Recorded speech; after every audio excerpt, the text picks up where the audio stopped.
చెప్పులను ఇంటి ముందు ఉంచితే దరిద్ర దేవత సులభంగా ఇంటి లోపలికి ప్రవేశిస్తుంది. మాసిన బట్టలను ఇంటి ముందు వేలాడదీస్తే దరిద్ర దేవత ఆకర్షించబడుతుంది. ఇంటి ముందు ఎంగిలి మెతుకులు వేస్తే అనారోగ్యం పాలయ్యి ఆ కుటుంబానికి దరిద్రం చుట్టుకుంటుంది. సూర్యోదయం సమయంలో స్నానం చేయకుండా పళ్ళు తోముకుంటూ సూర్యుడిని చూస్తే దరిద్ర దేవత ఇంటికి చేరుతుంది.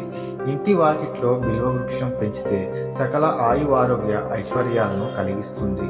ఇంటి ఇల్లాలు గుమ్మానికి పసుపు రాయకుండా ఉంచితే దరిద్ర దేవత తిష్ట వేసుకుని కూర్చుంటుంది.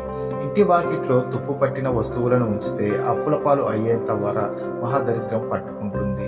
ఇంటి వాకిట్లో గుమ్మడికాయ, నిమ్మకాయలు వేలాడదీస్తే నరదిష్టి, దుష్టశక్తులకు ప్రభావం పూర్తిగా తొలగిపోతుంది.